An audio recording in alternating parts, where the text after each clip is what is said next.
Good morning, everyone.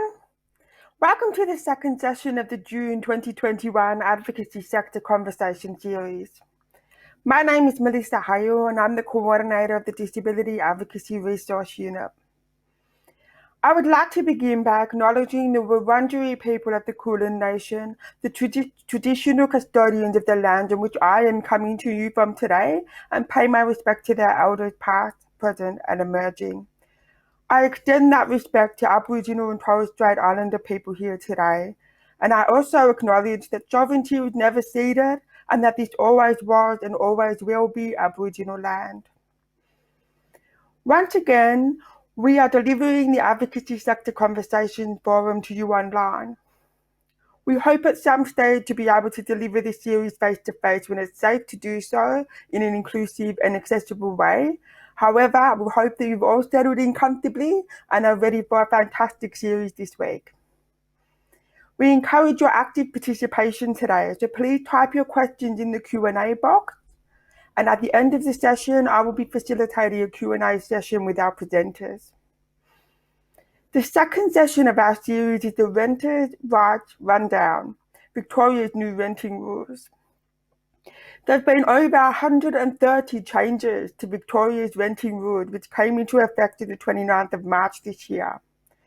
These changes include protections against discrimination, new minimum standards for properties, the ability to make modifications, a new process around rent arrears, and protections against evictions. With us today, we have James Latham, who leads the rental reforms implementation at the Department of Justice and Community. James will give us an overview of the new renting rules and processes. We also have Bronwyn Trickett, who is an advocate at AMIDA, Action for More Independence and Dignity in Accommodation. Bronwyn will share some thoughts on what the new rules mean for people living in different types of housing, common issues that arise, and what the changes mean for funding and supports. James will present us with an overview first before we are joined by Bronwyn, and then we will have a Q&A session with them both. So please welcome James Latham. Good morning, everyone. Yes, as Melissa said, I am the project manager for the implementation of these reforms. I've been working on them since 2018. Just to give a bit of background, there was a review conducted by the government called the Fairer, Safer Housing Review, and that is the one that came out with the 130 or more than 130 recommendations on how to change the rental laws in Victoria that Melissa referred to. Those laws were implemented through a piece of legislation in 2018. They were originally intended to be introduced on the 1st of July 2020, but obviously with the rise of the coronavirus emergency, those dates were changed and the final implementation date was the 29th of March this year. I'm going to give an overview of those 130 reforms. Obviously, I can't cover all of them, but I'm going to hit the notes of the most important ones in that list of 130, and they're covered off in this presentation. So just to give you an overview of what I'm going to talk about, I'll cover those key changes in the rental laws with a particular focus on the modification laws. And that's the kind of specific examples I'm talking about. I'm also going to talk about the application of the law, and then we'll have the Q&A. You may have questions on particular aspects of the laws I'm talking about, more detail about them or exactly how they work. So please just type those questions in for Melissa to gather, and we can run through them at the end of the presentation.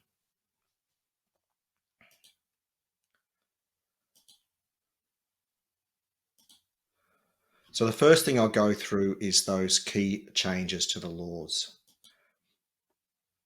One of the things that sort of is an overview of the entire set of changes is that the terminology in the legislation has changed. So What was originally referred to as a tenant is now called a renter in the legislation. What was previously called a landlord is now called a rental provider.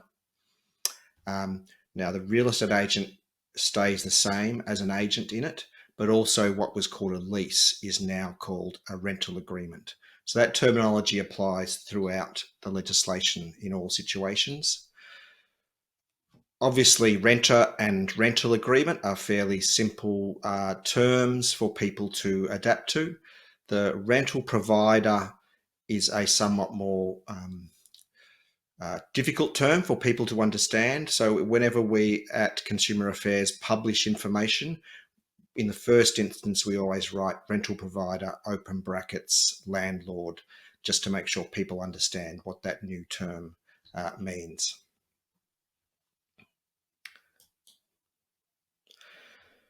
So there's a number of changes that occur, and we've tended to group them into before a rental agreement, during a rental agreement, and at the end of a rental agreement. So there's changes occurring in all those phases of a rental life cycle.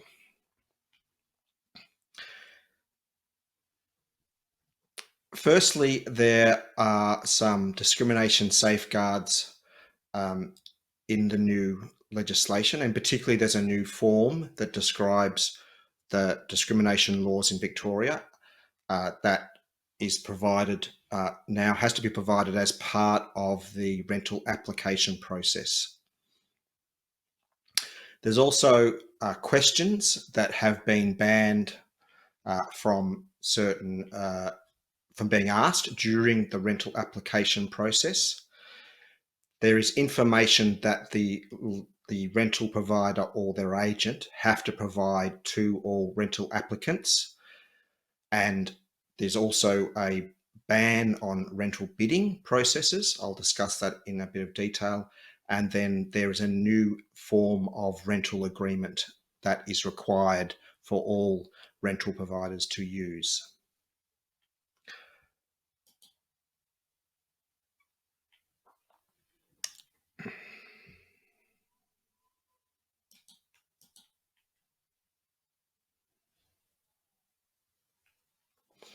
Now, during a rental agreement, there are new minimum standards that apply to rental properties. These will apply for all new rental agreements that are signed after the 29th of March this year.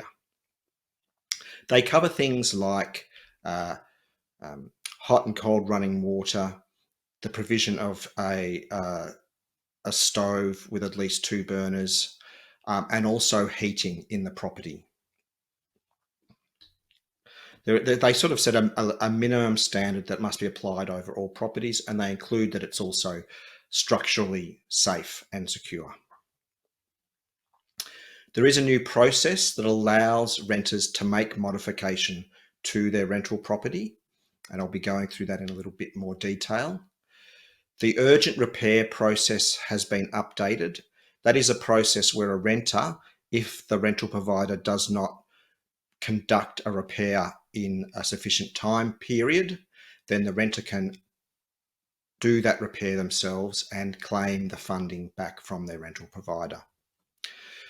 There's new rules on keys and locks, particularly all renters of a property must be provided with a free set of keys when they take possession of the property, and there must be a deadlock on the front door and locks on all the windows to ensure the security of the property. There is a whole new process for entry. That is when a rental provider wants to come to the rental property and inspect it.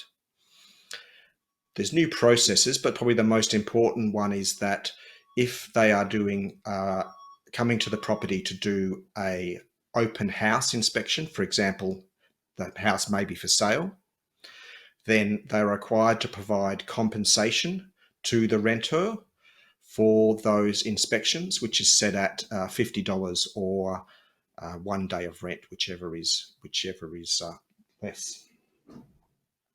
There are also required electrical and gas safety checks for properties that are coming into effect for properties, again, that have signed new leases since the 29th of March this year. And there are a range of family violence provisions in the legislation. These mostly cover the ability for people to change the nature of the rental agreement if they're a victim of family violence. So, for example, they could leave the rental agreement or have it reassigned to themselves if another person has left.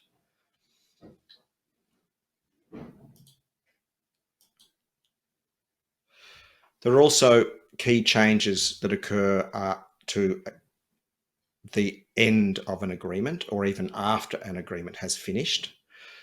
The first is the abolition of the no reason notice to vacate. So within the legislation, a rental provider has a series of reasons that they can provide to provide a notice to vacate to a renter. For example, if they wish to move back in when they previously lived in the property, or they are planning to sell the property. There used to be, before these rental reforms came into effect, a power to just give a notice to vacate for no reason whatsoever. That has been removed from the legislation so that that can no longer be used. They have to have a reason to provide a notice to vacate. There's also a change to the late payment notice to vacate process. Previously, if a renter was behind on their rent, the rental provider could provide a notice to vacate and then move to get a possession order at the Victorian Civil and Administrative Tribunal. Now, if a renter receives one of those notices to vacate, and then they pay the rent back, they meet their back payment of rent, then the rental provider can no longer go to the Victorian Civil and Administrative Tribunal.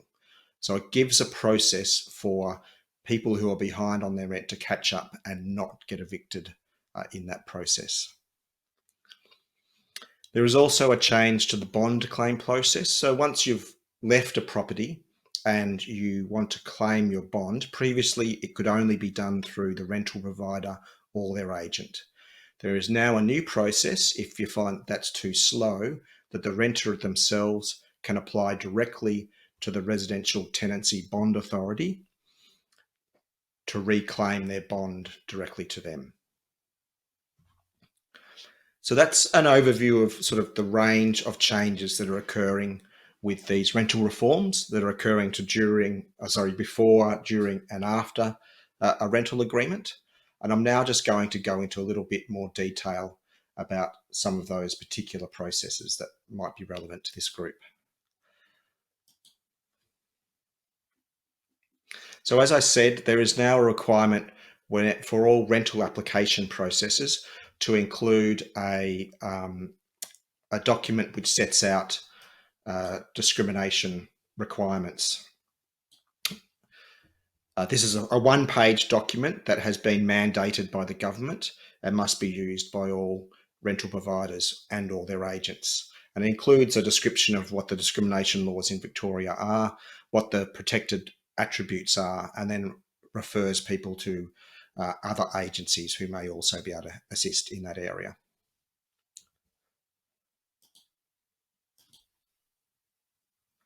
There's also a series of questions that can no longer be asked by a rental provider or their agent during the rental application process. So, for example, they cannot ask whether you've been involved in taking legal action or have had a dispute with a previous rental provider. They can't ask about your bond history, whether you've made a claim on a bond, whether you have disputed a bond. They also can't ask for details of your credit or bank account. They can ask for a copy of your bank account, but you can blank out the daily transactions. Can only really ask for the total amount in the bank account statement. And then they cannot ask any questions about disclosure of protected attributes in the Equal Opportunity Act. So all those questions are banned by rental providers asking. The minimum standards, these apply and have to be in all rental properties before a rent or when a rental renter moves into the property. So as I've said, they include things like a functioning toilet, a cooktop, an oven, a sink, food preparation areas, the structural integrity of the property, and they also include functional heating in the property's main area. They're also coming in over time will be minimum energy efficiency standards that apply to that heating. But as I said, this only applies to new leases. So if you're in a lease that started before the 29th of March this year, then those new rules won't apply until a new lease is signed, either for that property or another property.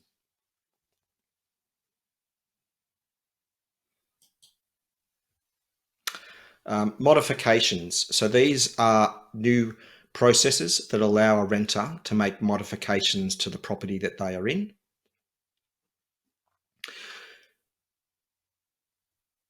There are certain minor modifications which you can make to a rental property without asking for or receiving permission from the rental provider. Then there's another group of modifications which you are required to request permission to make those modifications, but the law says that the rental provider cannot unreasonably refuse allowing you to make those modifications.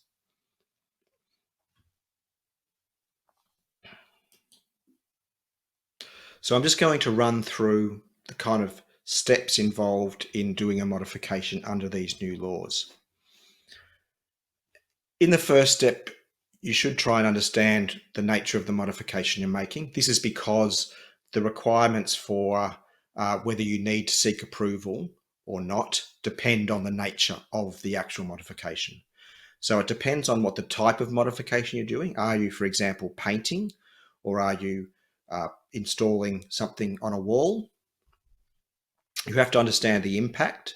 So for example, if you're want to hang something or fix something to a wall, it depends on whether it is a plasterboard wall or a brick wall.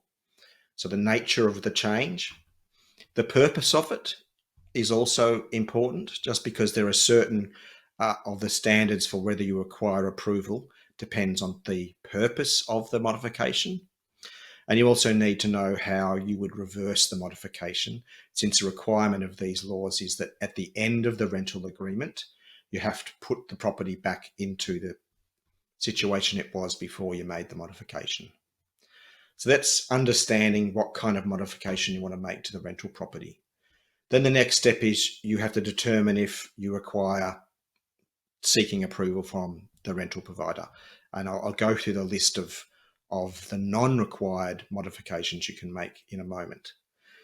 Then you go through the process of seeking approval. Then you can undertake the modifications with the note that at the end of the rental agreement, you will have to reverse the modification, unless you make an arrangement with the rental provider voluntarily, which you can always do. And in some cases, if it's, for example, painting, they may want the property to remain painted at the end of the rental agreement.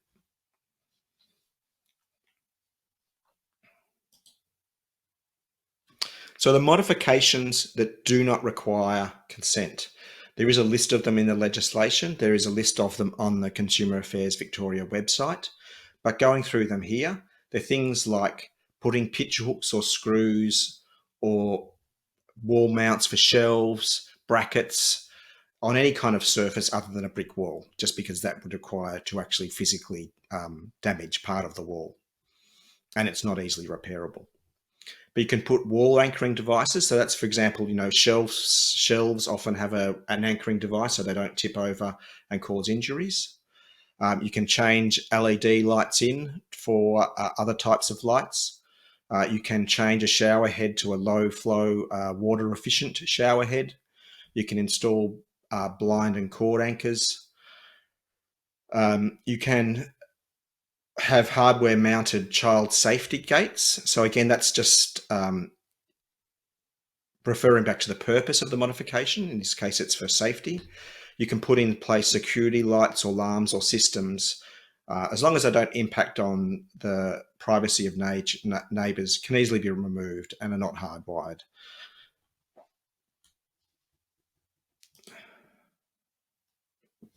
In addition, you can put non-permanent window film on windows, install a wireless doorbell, replace the curtains if you keep the old ones to put back, put adhesive child safety locks on drawers and doors in the kitchen, for example,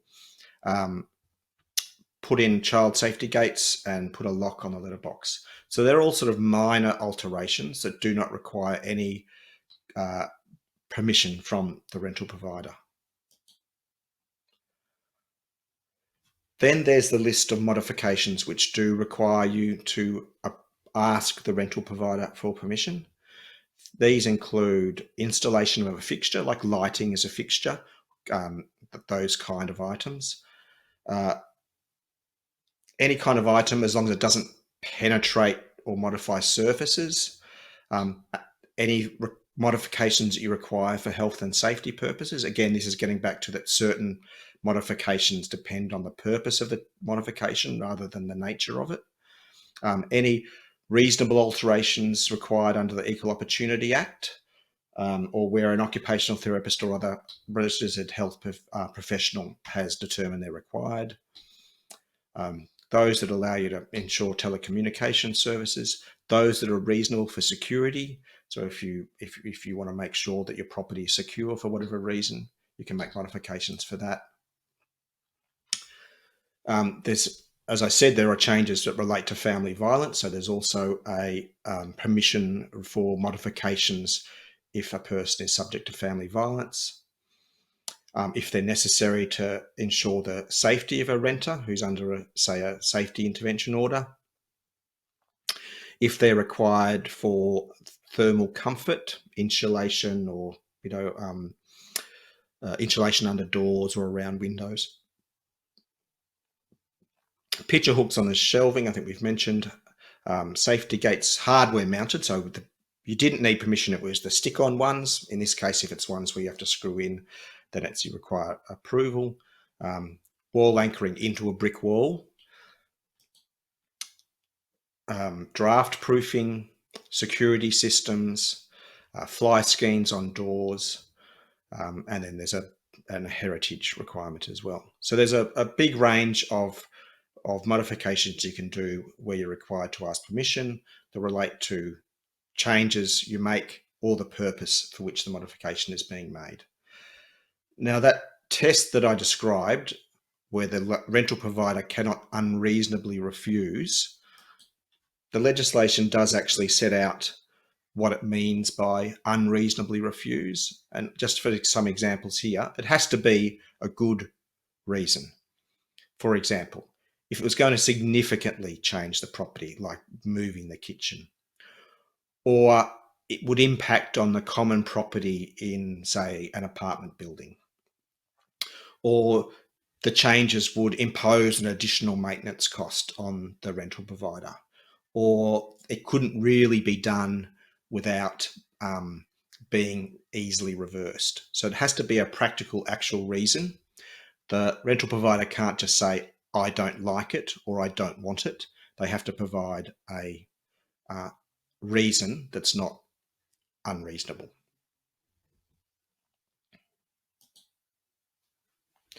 So that's the modification process. As I said, there are changes to the keys and locks. Everyone in the property, each renter has to be provided with a key for free, and that includes electronic keys, for example, for garages or apartment building car parks. The entry door must have a deadlock and all the windows must be lockable. Not necessarily with a key lock, but must be able to be secured and closed in a locked position.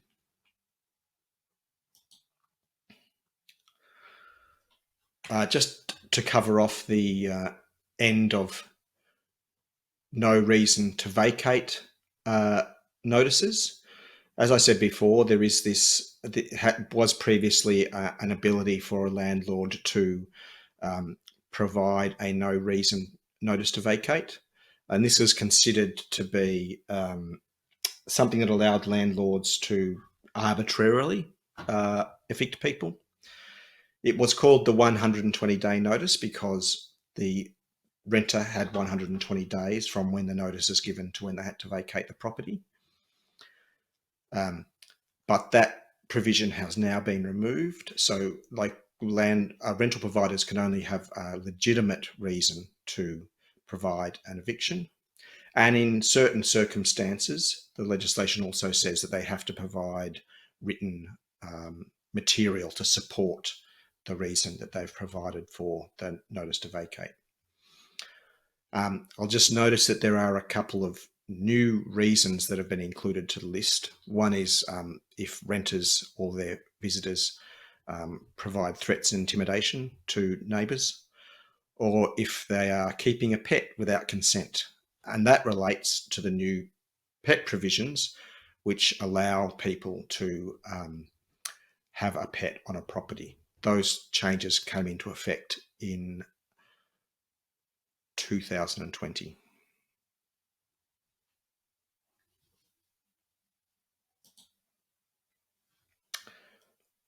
As I said, there is a new notice to vacate process for late payment, and that is if you repay your rent, even if it's late, then the notice to vacate becomes ineffectual.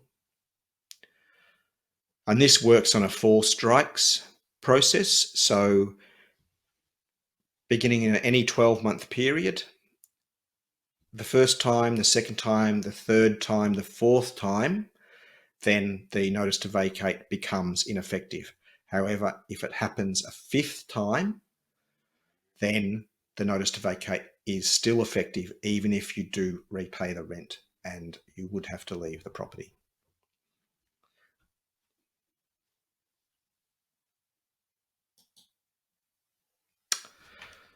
Bond claims. There is a new renter-initiated bond claim I mentioned previously. This allows a renter to apply directly to the Residential Tenancy Bond Authority for the repayment of the bond. If at that point, the rental provider then has 14 days to dispute the bond claim with the Victorian Civil and Administrative Tribunal. And if they have not made that dispute, then the payment will be made back to the renter. So it does take some time. Our advice is that it is still the quickest way is to reach agreement with the rental provider on the bond. Then it can be submitted straight away and the bond will be paid out within 24 hours. This new process, it allows you to bypass the rental provider and go straight to the authority, but it also does have that 14-day period in it. So it does add some time to the bond process.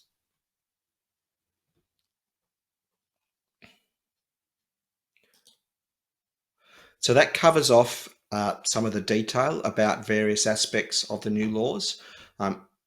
If there's something in there that I have not covered in detail that you would like to know about or have some questions about, please just ask those questions through the process and we'll cover them off at the end. I also just wanted to talk about the application of the law.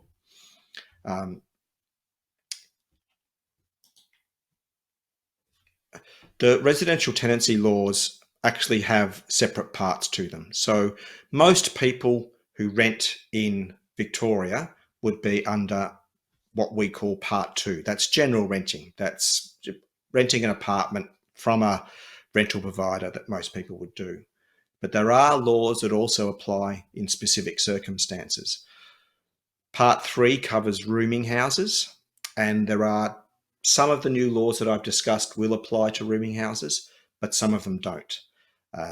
And we have more information on that on our website. Then there is another part, Part 4, which applies for caravan parks. And again, sometimes these changes apply in that situation and sometimes they don't. Part 4A is for site agreements. That's what we tend to call residential parks with what are called movable dwellings on them. And then Part 12A is the specialist disability accommodation section of the Residential Tenancy Act. That is a completely separate system that's modelled on these changes to the law, but again is quite separate for specialist disability accommodation in Victoria. And there's a particular part of the Consumer Affairs website which addresses how that accommodation works and the laws that apply to that. These new laws under the general renting, Part 2 as I've described, apply to all private accommodation in Victoria. They also apply to public housing and social housing in Victoria. So if you're in those types of housing, all these changes I've discussed also apply to that housing. They're very much exactly the same as private rental housing. There are maybe one or two very small differences for public housing, but so small that they're not worth mentioning here. Essentially, all these changes will apply to public and social housing at the same time as they do to private housing.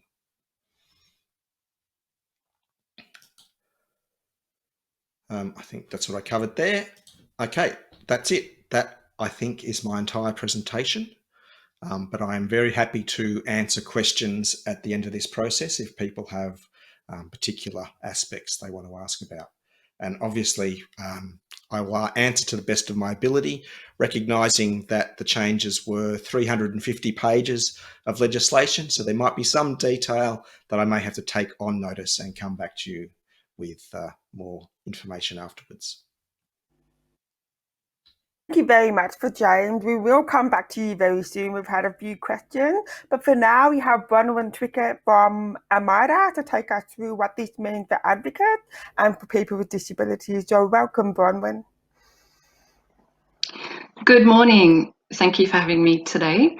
I'm an advocate at AMIDA, which stands for Action for More Independence and Dignity in Accommodation. AMIDA provides individual advocacy for people with disability who are having concerns in their housing if their rights are not being upheld. And we also do systemic advocacy. So individual advocacy is 55% of the work that we do, and systemic advocacy is 45% of the work that we do. That means that when there are things like changes to the Disability Act, which is coming up, the National Disability Agreement, and the 10-year housing build, for example, we can have a say. We can write submissions and put those in to be considered by government. As we've just heard from James, the Residential Tenancy Act is an important legislation that will have benefits for people with disability, older persons and people with mobility needs. But there are other issues to navigate when advocating for people on housing matters. Here are some of the issues to be aware of. Specialist disability accommodation, for example, SDA, legislation is now included, as James has mentioned, in the RTA, and Consumer Affairs Victoria are instrumental in providing advice around SDA matters. AMIDA has noticed many residents, partners, family, friends or visitors of people living in SDA look for education on their rights. It's a new section, a new setup, and not everybody is sure exactly how it works until they understand the model and their rights. It's important to have rights listed and available in an accessible format, and AMIDA have advocated for this in our submissions. for everyone with disability. So that's in a format that is easy to understand and accessible to everybody. Sometimes people who have access to the NDIS will not be offered SDA, but will be offered supported independent living, otherwise known as SIL, which means available to participants, staff or support workers within the house. So for SDA and SIL, a person's rent will come out of their disability support pension or Centrelink payment, with extra funding from the NDIS for SIL or SDA. Some providers of SIL are offering services in rundown houses that owners are trying to rent out, which may not be to a minimum standard according to the new laws around minimum standards, which James has mentioned. SIL is traditionally provided by one provider to a property of multiple residents. But it's important for renters to understand that they have rights to request their own SIL provider and not be forced to take services from the same provider who may be offering services to other residents in the same property.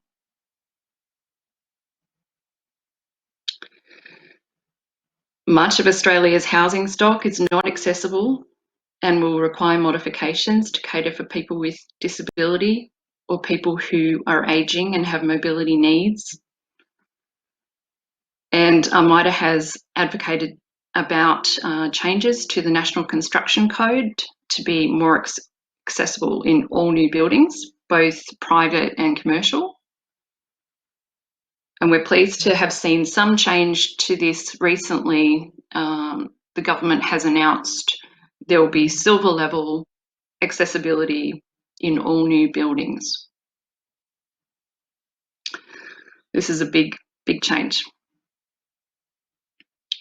AMIDA did advocate for gold level, but silver level has been agreed upon. Modifications to rental properties are easier now to gain approval than in previous legislation, as you heard from James.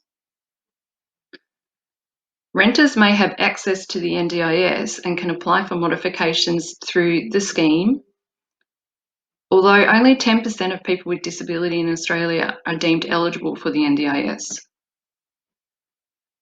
Only 6% of that 10% on the NDIS will have access to SDA.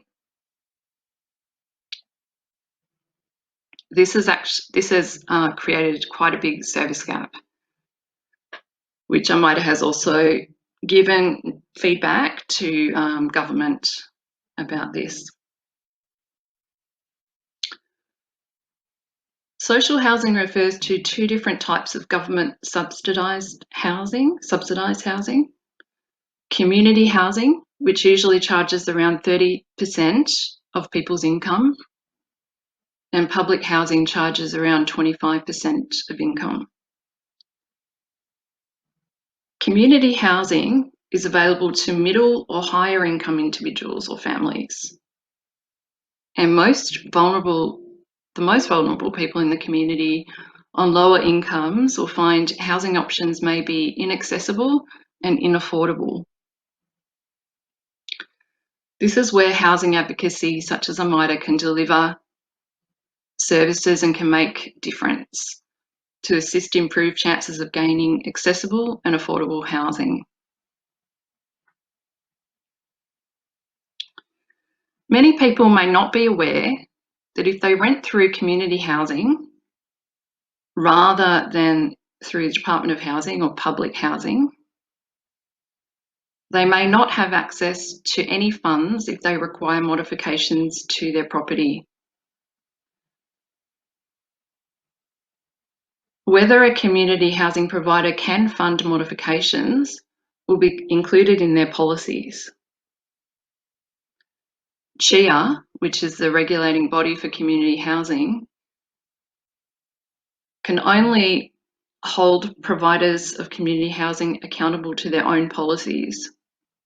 So if community housing providers don't include modifications, if they don't have the funding for it, Chair can't enforce that they agree and fund for those modifications. This is also a new service gap that we've noticed. People with disability who have applied for public housing also may not have a choice of public or community housing if they've made an offer of housing. Renters are usually entitled to 2 offers of housing. If a person declines both offers, they may return to the wait list. If a person declines both offers, they may be able to argue that perhaps the property was not accessible, or if there's another reason to do with their disability, they may be able to argue that they need to be offered more than 2.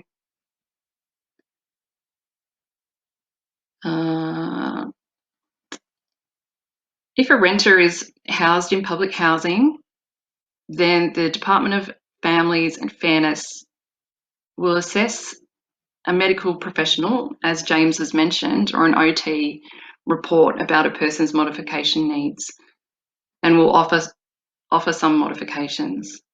So public housing is pretty much guaranteed to agree and fund reasonable modifications. At times there can be delays on the modifications being completed if the Department of Families, Fairness and Housing and the NDIA decide which department will cover which costs. So this is called cost shifting, when the department and the NDIA will try to relinquish their responsibility of who needs to pay for what. We see this quite often in our work at AMIDA. Another type of accommodation offered to people with disability is called supported residential services.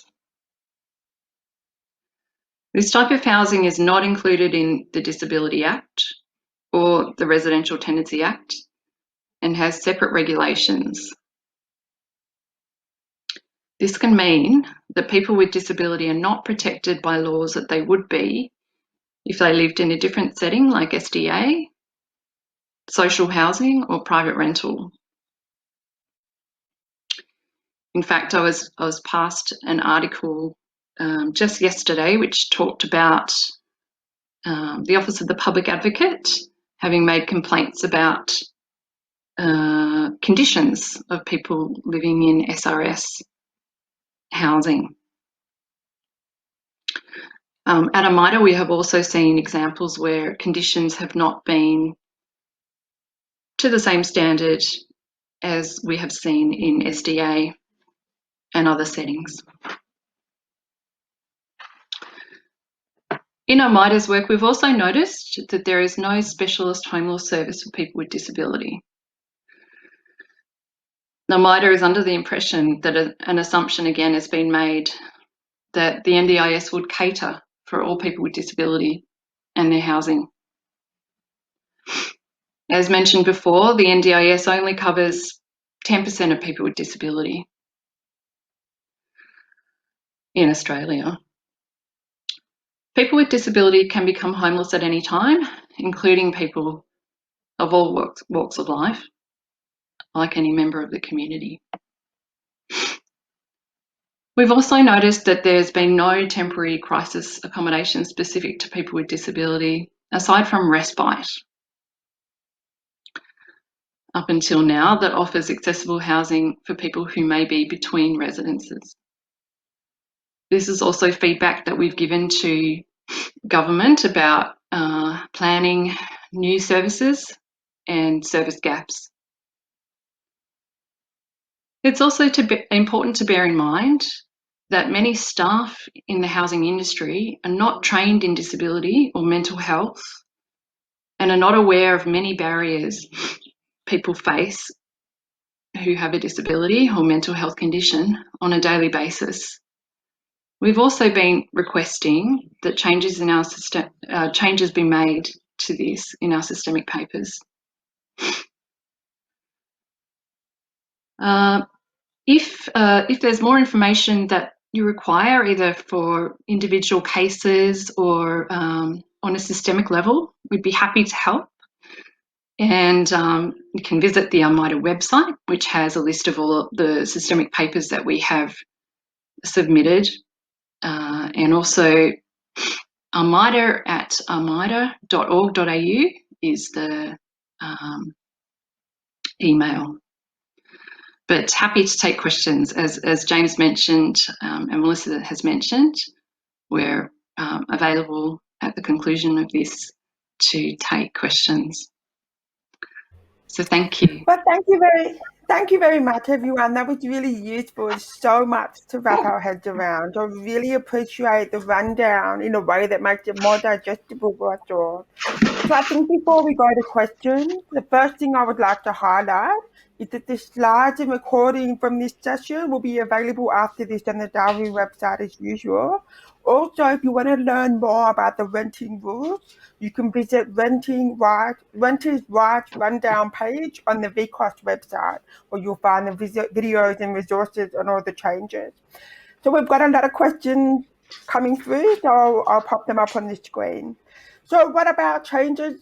What about changing the agreement if there are neighbour disputes that cannot be resolved? Who would like to answer that one? So if there's a dispute with a neighbour and they can't resolve it and they need to get out, what happens then? Bronwyn? I'm happy to make a comment. Sometimes AMIDA receives requests for advocacy in an SDA setting where one resident will be having difficulties with another resident. And this is something that we are able to cover.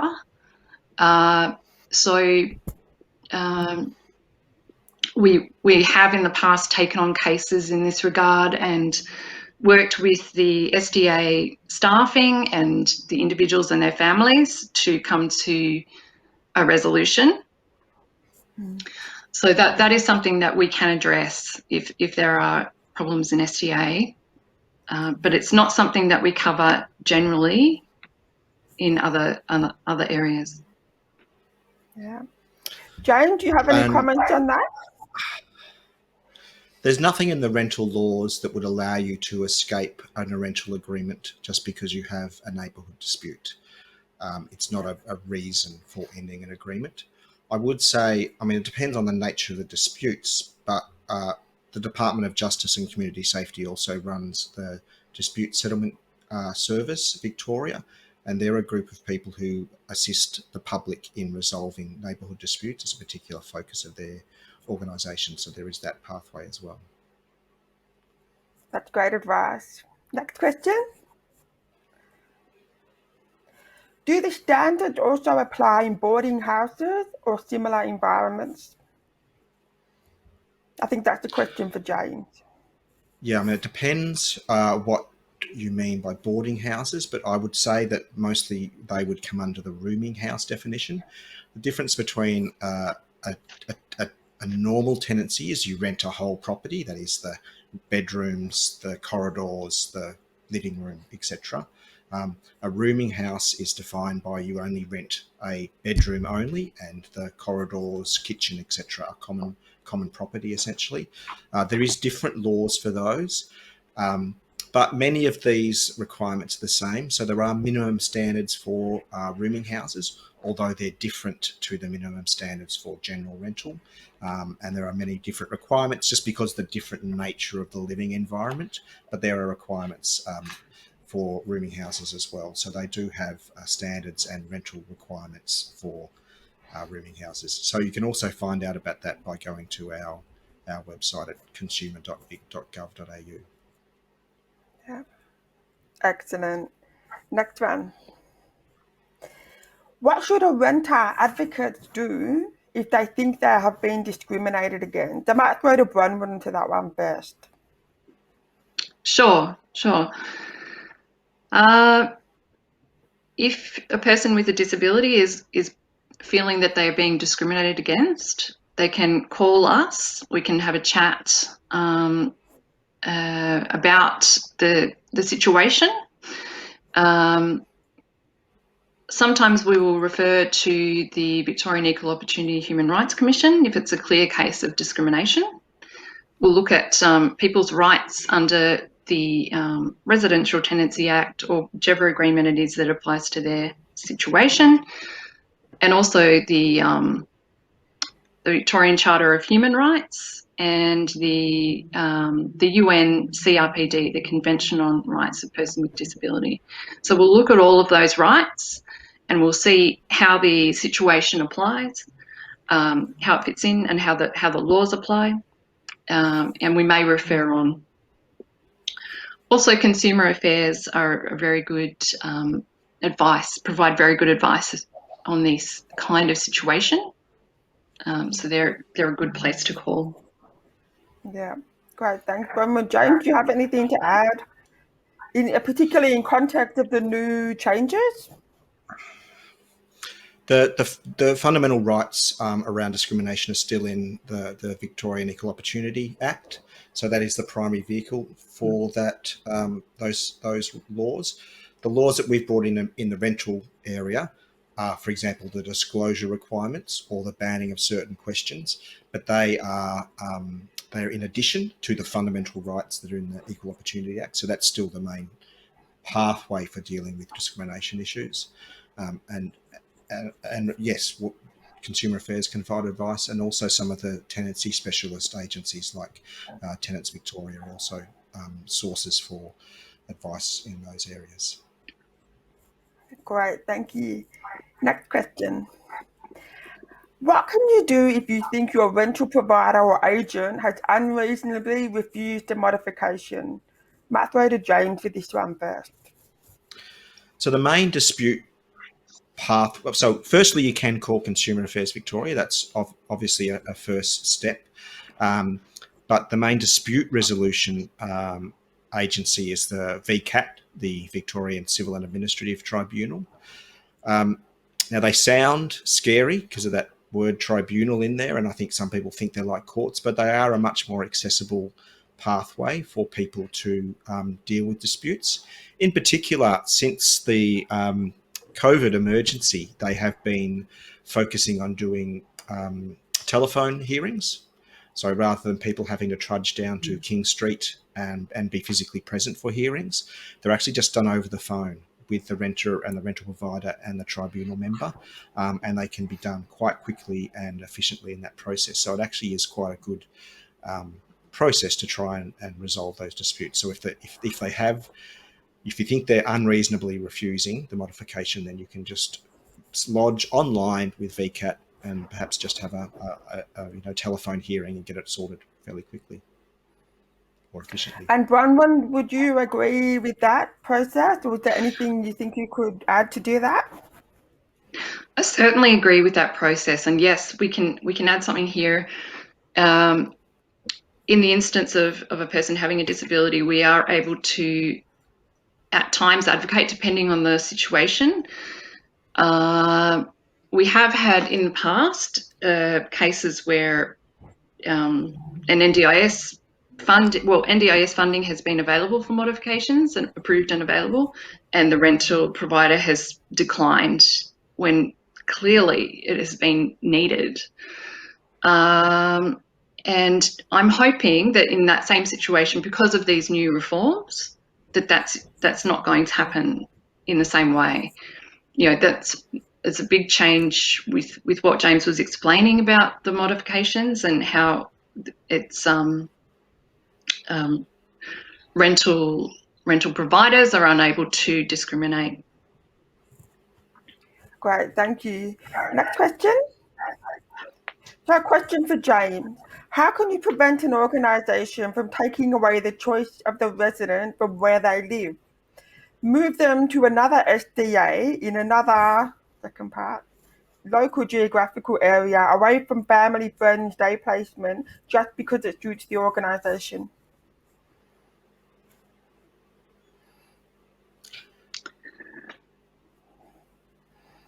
Yeah, Maybe one, yeah, go. yeah, Bronwyn might want to start, and I'll just add what the rental laws say about it as well. Yeah, I have something in mind already about that. We have seen this quite a lot at AMIDA, many instances, and we're not happy about the current process where people may be moved away. And certainly advocacy with AMIDA, that is something that fits in with the advocacy that we provide, depending on the whole situation, of course. That is something that we can advocate for. I mean, James, in if you want to both add anything? those Part 2 general rental agreements and SDA agreements, the renter is signing a rental agreement to take possession of the property. That agreement can't be ended by either party except following the rules involved. So once a renter has rented a property, they're in possession of that property and have the right to live there, and that actually can't be changed by anyone without going through a legal process. So they shouldn't be able to be moved. Now, I don't know what the experience is. I'm just explaining what my understanding of how the law applies in those circumstances. I think we will go to the last question. What happens if a renter makes a modification that they want to take with them to the next property, but the rental provider wants to keep it because it has improved the property? Well, it relates to that requirement to return the property to its original state. So that's the requirement on the renter. So if you, for example, put in new light fixtures that are more energy efficient and better light the space, then you've got the right to take those with you at the end of the rental agreement. It's your property. There's no power for the rental provider to try and keep it in any way or form. Yeah. Bronwyn, anything to add to that? Agreeing with James on that. It's not something that we have seen so far in our casework recently. Mostly it's the other way around, that the rental provider will want the property reversed to how it was. But I can see that might occur. But yeah, James, I think James is spot on there, that's clearly the rights are with the person who have installed those modifications. Hopefully these changes start making a difference to how we do things and how people are able to rent properties in a fairer and more equitable way. So James and Bronwyn, thank you very much to both of you for taking the time to break down some of these rules for us today. It's very much appreciated, and without a doubt, there are so many advocates who will find this information such an important tool to add to their toolkit. So thank you very much. Thank you. Come to the end of this session for today. So thank you to the Auslan interpreters and captioners for their hard work today, and to Show Division for bringing this production to you today. Have a wonderful week, everyone. Stay safe and see you next time.